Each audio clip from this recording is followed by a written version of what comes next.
Shalom shalom mu bwoko bw'Imana ndabaramukije mu izina rya Yesu Kristo umwami wacu. Jewe nitwa Abeli Mbonimpa. Uyu munsi tugeze muri bya bihe byiza byo kuduga tuja ku musozi w'Imana gusenga uhoraho Imana yaremye ijuru n'isi. Muri kano kanya rero ndaguhaye kaze muri iri sengesho tugiye gufatanya ururirimbo rw'184 hanyuma duca dusenga Imana. Haleluya.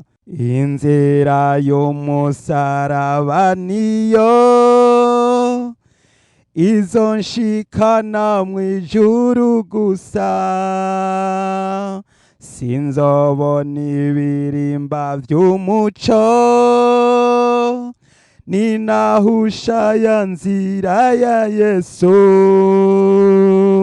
Nta yindi nzira iriho namba atariyo y'umukiza, inzira inshikana kwa data niy'umusaraba. Ninagomba kuja hera cane no kubonana n'Imana yanje, nkwiye kujana inzira umukiza Yesu yaciyemwo y'amaraso.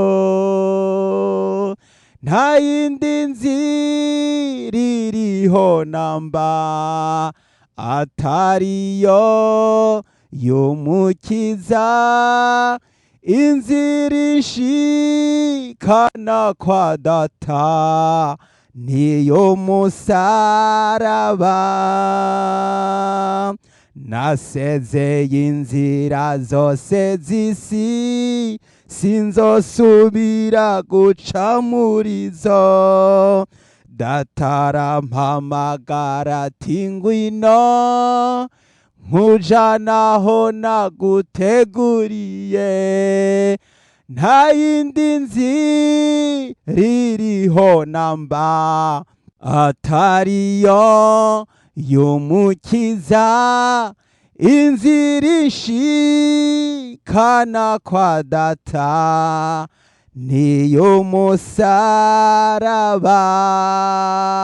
niy'umusaraba. Mwene data, tugiye gusenga Imana. Ndakuraritse tuduge tuje ku musozi w'Imana, tuje kwambaza Imana yacu Yehova ndiho, Elshadai, Adonai, Imana y'ubushobozi, igitandara kizima. N'Imana ihoraho, n'Imana itabura guseruka mu bihe bikomeye, n'Imana itabura guseruka mu magorwa, n'Imana ikemura ibibazo, n'Imana isubiza ibisubizo byose abantu bose bafise. Mwene data uruhijwe, mwene data ugeramiwe, ufise imisozi yagusenyukiyeko, ndagira nkubwire yuko muri kano kanya tugiye gusenga, nawe usenge wizeye kugira ngo ubwire iyo misozi iri imbere yawe yongere guhunga mu izina rya Yesu. Nuko rero muri kano kanya turaza gusengera imitwaro itandukanye, turasengera abantu kugira ngo bakizwe, turaza gusengera abantu kugira ngo bikangure. Tugeze mu gihe c'ikanguro, tugeze muri ca gihe co gushira amanga, tugeze muri ca gihe co kwambikwa ubushobozi, tugeze muri ca gihe co guhagarara dushikamye. Mwene data, niwakira ubushobozi bwa Mpwemu Yera. Turaza gusaba abantu benshi bipfuza guhabwa ubushobozi bwa Mpwemu Yera, basukwe ko Mpwemu Yera kugira ngo bahabwe gushira amanga. Turaza gusengera kandi imiryango, kuko ingo nyinshi bubatse mu buryo bunyuranye n'amategeko kandi bitwa abakristo.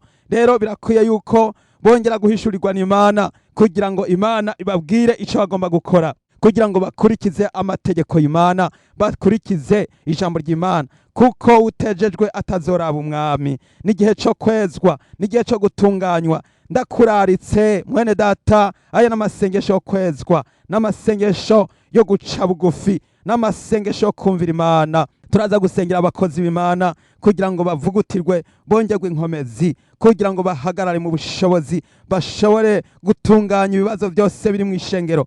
Ivyo bahawe baragira ubusho, barazwe kugira ngo babuyobore, babujana mu ijuru. Nuko rero tugiye gusenga Imana. Ndakuraritse kugira ngo uje mu mwanya mwiza utunganijwe ahantu hiherereye, maze dusenga Imana. Mana yacu yo mu ijuru, data wa twese uri mu ijuru ugororoka kandi ugira neza. Imana ya Aburahamu, Imana ya Isaka, Imana ya Yakobo. Ndagushimiye mu izina rya Yesu Kristo umwami wacu. Muri kino gitondo ciza mwami ntanze amashimwe nkenguruka. Ndagushimiye ubuntu bwawe, ndagushimiye imbabazi zawe, ndagushimiye kugira neza kwawe. Waratsinze rupfu na kuzimu mwami Yesu, waratsinze Beyezebuli na Apoloni, waratsinze abansi b'umusaraba. Ndagushima kuko abakuru n'abafise ububasha wabateterereje ahibonekeza, maze bashome ko bafashwe mpiri databuja bagenda bambaye ubusa kubw'uwo musaraba. Ndagushima Yesu Kristo, urakoze mwami. Muri kano kanya ndasengeye ubwoko bwawe, ndasengeye gurupe b'amaso, ndasengeye umukristo wese, ndasengeye abantu Kristo mu ishengero ryose, mu mashengero yose atandukanye, kugira ngo mwami bakangurirwe gukizwa, bakangurirwe kwezwa, bakangurirwe gushaka uhoraho, bakangurirwe kurondera Imana bigishoboka kwibonwa. Eheraba turacafise akanya, turacafise akaryo, ariko aka karyo kagiye kurangira. Ndasabye wongere kuduha kwezwa, ndasabye wongere kuduha gukizwa, ndasabye wongere kuduha gutunganywa. Ndasabye mwami muri kino gihe kugira ngo mwami abariko baravugutirwa bavugutirwe, abariko barezwa bezwe, abariko baratunganywa batunganywe. Mwami w'icubahiro, kuko ijambo ryawe rivuga ngo hendaza vuba, nzanye ingero kugira ngo ngerere umuntu wese ibikuranye n'ivyo yakoze. Ndagushima mwami, ndasengeye umukozi wawe, wongere kumusuka ku bushobozi bwa Mpwemu Yera, wongere kumuha gushira amanga no gukizwa no kwezwa no kuyoboka. Yongere kumva ijwi rya Mpwemu Yera rivugana nawe, ryimubwira kugira ngo ashira amanga, ashira ubwoba, yoye gukekeranya, ahubwo afata inzira aramirize. Urakoze mwami, ndasengeye abakozi bawe, abakozi bawe mw'ishengero, wongere kubaha kugira amaso ya mpwemu, babone, bamenye, batahure, barabe, kuko tugeze mu gihe cy'uko ari igihe cyo kwikangura. Ijoro rirakuze bugira buce, nuko twiyambura ibikorwa byawe by'umwiza, maze twambara ibirwanishwa by'umuco. Ndasengeye mwami Yesu Kristo ishengero ry'Imana, bambara ubushobozi bwa Mpwemu Yera, bambara ububasha bwa Mpwemu Yera. Mwami Yesu, n'igihe cyo gutakabi, n'igihe cyo gukizwa, n'igihe cyo kwezwa, n'igihe cyo gusezerera Satani, bayisubize ibyiwe byose. Ndasengeye mwami ngo ingo zubatse mu buryo budakwije amategeko mu ishengero, bongere gusubiza Satani ibintu byiwe. Umugabo yivye umugore w'abandi, yongere gusubiza ibintu byiwe. Umugore yivye umugabo w'abandi, yongere gusubiza Satani ibintu byiwe. Mwami w'icubahiro, abanyaze, abivye, bongere gusubiza mu izina rya Yesu. Ubahe gusubiza, ubahe gusubiza ibyo banyaze. Ndasengeye ingo zubatse bidaciye amategeko, muri kano kanya bace bugufi. Ndasengeye umukenyezi, umuhe guhumuka. Ewe mwami, eheraba mwami, iyi myaka yose n'ibi bihe byose byahaciye, yibaza ati none nokora iki? N'igihe ciza cyuko yishurwa, n'igihe cyuko yoyishurwa, n'igihe cyuko ibibazo bikemurwa, n'igihe cyuko mwami Yesu bongera databuja kunagura umubano wabo, maze bagakizwa neza, bakubaka Kristo, bakoya kubaka gipagani, bakoya kubakira ku badayimoni, ariko bubakire kuri Mpwemu Yera ahesha ubugingo budashira. Urakoze, ndasabye amaraso ya Yesu Kristo asendanishe abariko barasaba imbabazi bihana, abariko baratura ibyaha, abariko barameneka, abariko barakizwa, abariko barajanjagurika. Mu izina rya Yesu ubasuke kwa amaraso yawe y'ukubabarirwa, maze bongere gukizwa, bongere kwezwa. Yesu Kristo, ndakwinginze mwami, abakoze ibyaha by'ubushakanyi babyihane, babihebe. Abasambanye, abagiye mu buhumbu, bongere gukizwa, bongere kwihana, basezerere ubuhumbu, basezerere ubushakanye, basezerere ubusambanyi, basezerere ububeshi, basezerere ubugarariji. Abana batumvira abavyeyi, ndabasengeye muri kano kanya bongere kugaruka, bahindukire, barabe umusaraba, maze bubaha abavyeyi, bongere kugaruka ku masezerano. Imana yavuze ngo ubahe so na nyoko, kugira ngo urambire mu gihugu jewe uhoraho Imana yawe nzoguha.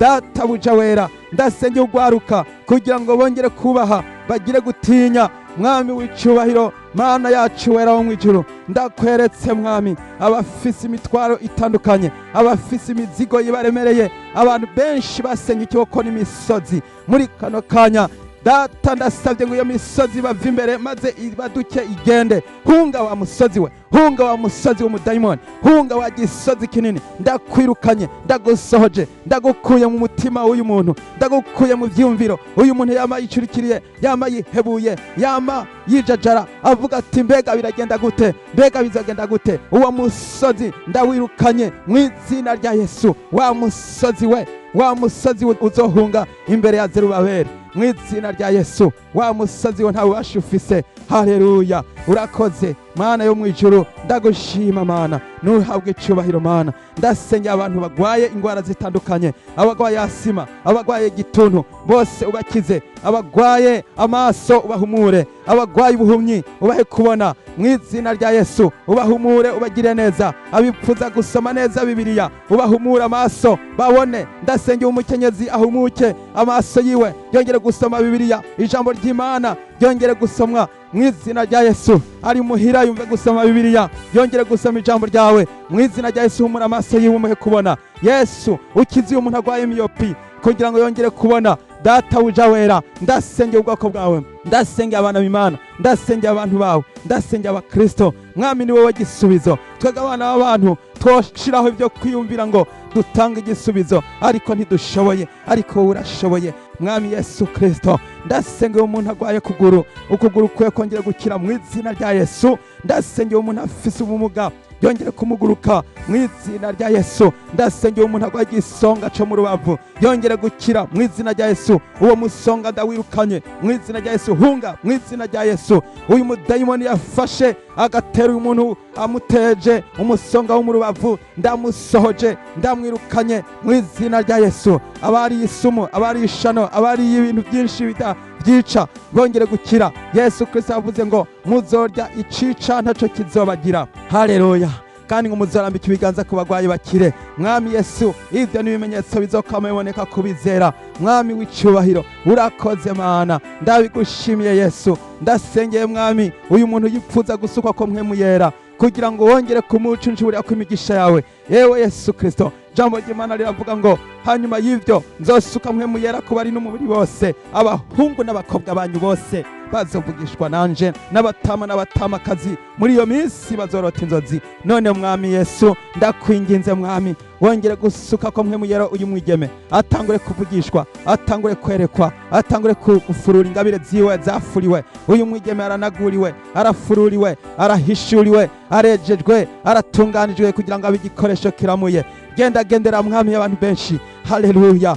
Ugura umutima wawe kugira ngo mpwemu yera yinjire. Haleluya. Ndasengeye Mwami Yesu Kristo, uyu mugabo yongere kuzuzwa ubushobozi, yongere kunaguka kugira ngo ukoze ikara ku munwa maze yongere kuvuga, yongere gukoreshwa, yongere kugendeshwa nawe, yongere guhagarara ashikamye mu bikorwa no mu mitegekere y'ubuzima bwe bwa misi yose. Umugire neza Mwami. Ndasavye abakeneye guhabwa inkomezi, abakeneye kwezwa, abakeneye gutunganywa mu izina rya Yesu.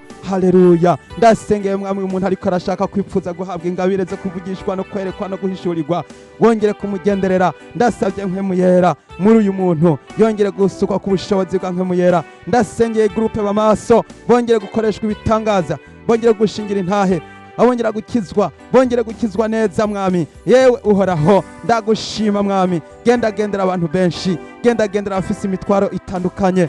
Uruwera Mana, uragororotse gitandara kizima. Ndagushima Mwami. Ndasengeye Mwami abakristo bene data bari mu magrupe y'amasengesho, abariko barasenga mwese, abari mu byumba by'amasengesho, ndabateye umwete, ndabateye intege. Yesu ari kumwe namwe, nimushishikare, nimuramirize, komeza musenge. Murazi neza yuko ku musozi w'Imana ariho bironkeka. Nimuze tuduge tuje ku musozi w'Imana. Mwese abaduze ku musozi w'Imana, mutarike amaboko yera, musenga Imana, muhimbaza Imana ibaho ibihe bitazoshira. Haleluya. Ndasengeye ubwoko bwawe, ndasengeye abakristo bariko barasenga bari mu byumba by'amasengesho, wongere kubagenderera, wongere kuvugana nabo, wongere kuyaga nabo, wongere kubakomeza maze bashishikare baramirize. Haleluya. Hahirwa amashengero yashizeho ibyumba by'amasengesho, hahirwa abantu benshi bariko barasenga kuko bariko barahishurirwa. Jambo ry'Imana rivuga ngo ntaco nzokora ntibi yabasavye banje wabo mvugisha kugira ngo ndabahishurire ibigiye kuba.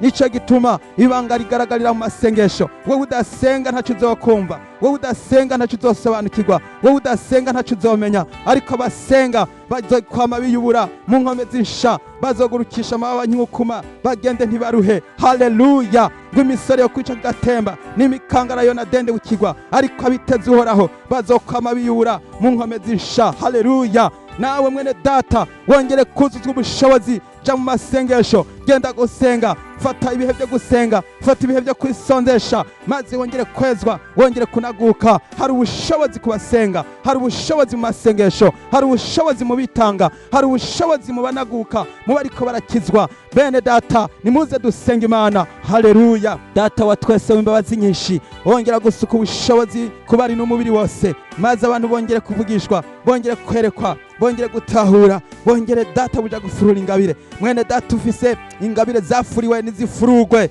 hari ingabire zo kuririmba zafuriwe nizifurugwe, hari ingabire zo kuvugira Yesu nizifurugwe. Abandi bari bahora bashira amanga bakavuga, ariko no munsi za ngabire zarafuriwe nizifurugwe mu izina rya Yesu. Iki ni igihe cyo gufurura, iki ni igihe cyo kunaguka.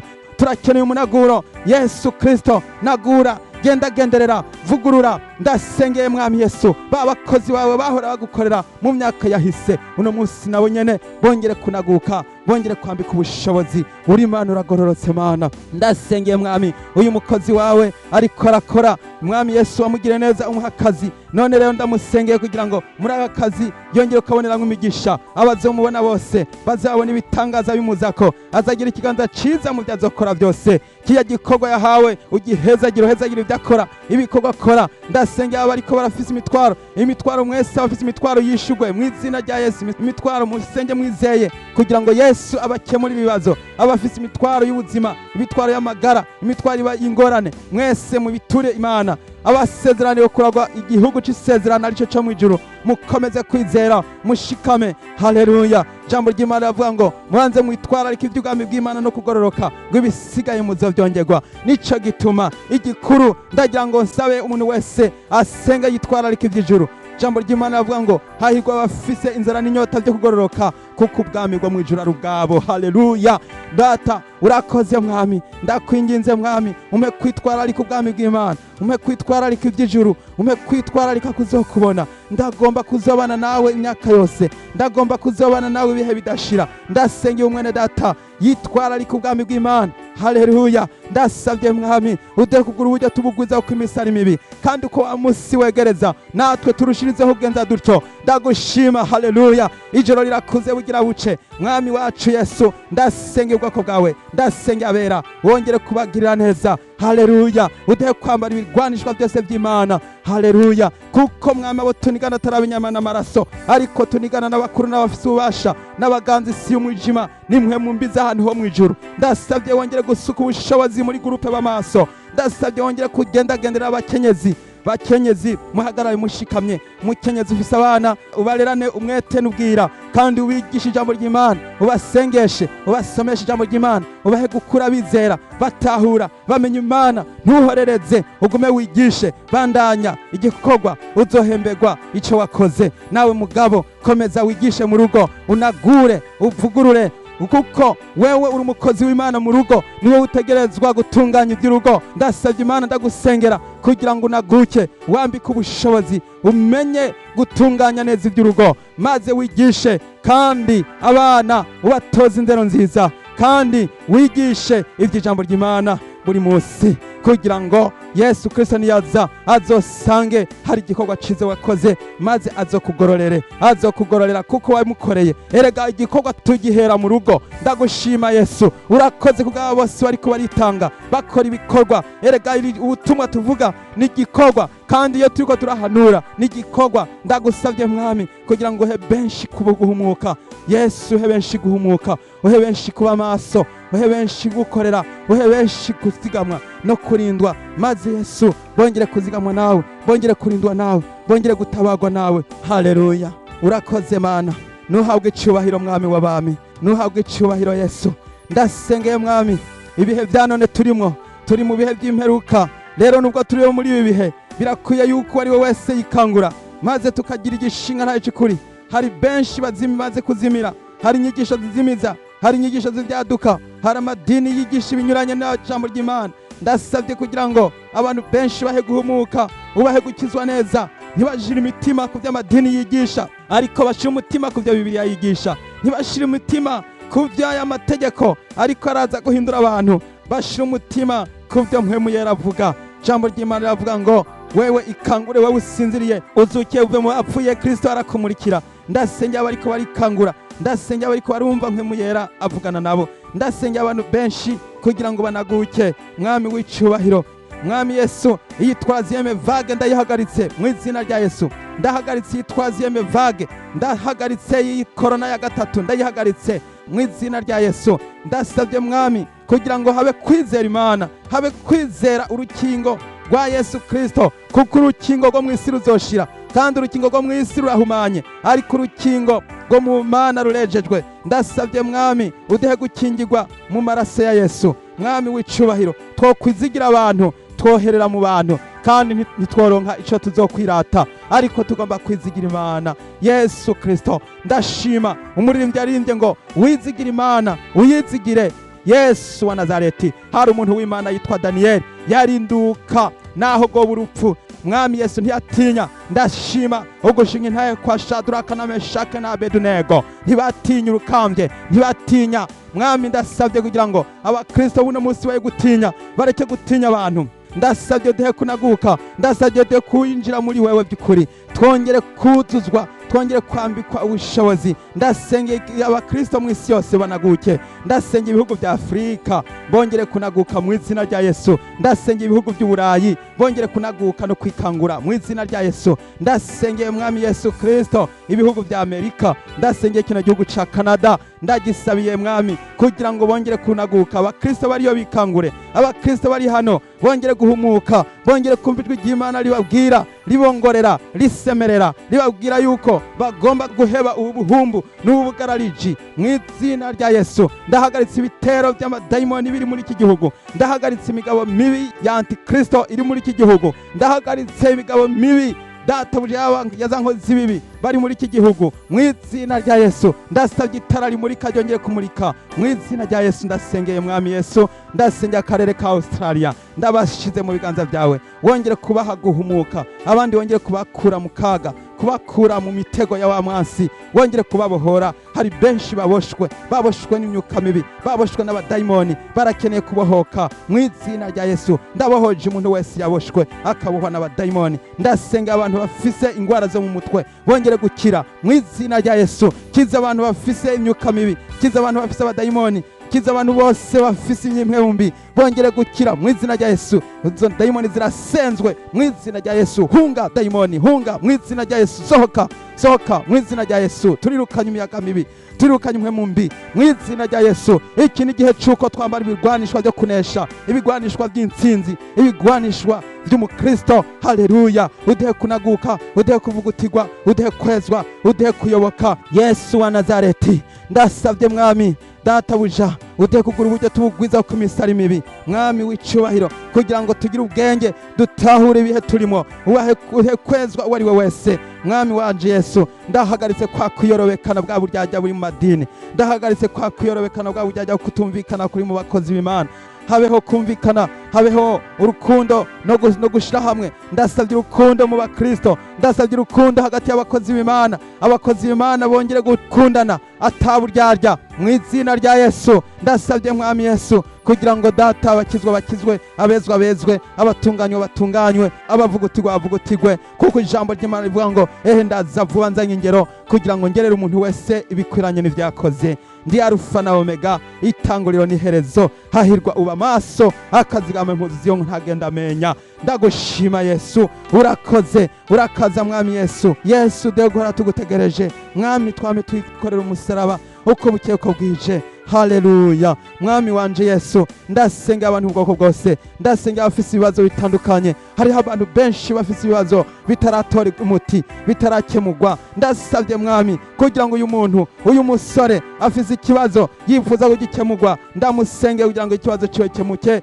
mu izina rya Yesu. Ndasenge umugeme yifuza kuronka uwo bubakana, wongere kumuha kuba ku rugo, umucagurire umusore bikwiranye, umusore bazobana. Ndasenga abigeme barafise ikibazo, Mwami Yesu, bashitse mu bigero ariko bakavuga bati none nzokura hehe uwo tubana w'umukristo. Databuja wera, ndasenga abasore bariko baribaza bati mbega nzokura hehe uwo tubana atazompemukira, atazonyambika ibara, atazonkoza isoni. mwami Yesu, maze ubacagurire abo bikwiranye. Ndasengeye mwami ab'iki gihe kuzimira ntibapfe guhuruduka, ariko bagendane bwitonzi, maze mwami baronke uwo bikwiranye bazoshora kubana kugeza abatandukanijwe n'urupfu. Mwami ndasengeye ingo zubatse Rukristo, ubahe kwezwa, ubahe gushishikara, ubahe kuramiriza, bakomerezaho, bashishikare bubaka ingo zabo kandi babera akarorero keza abandi. Mwami ndasengeye ingo kugira ngo abakijijwe bose bakomeze gushikama. Umukristo wese agomba kuba ari umukristo arakarorero keza kabandi, haba mu kubaka urugo, haba mu kurera abana neza, haba mu gutoza indero nziza abo yavyaye, kugira ngo n'abandi bose barabireko. Mwami ndasengeye abakristo kugira ngo babe akarorero keza muri iki gihe.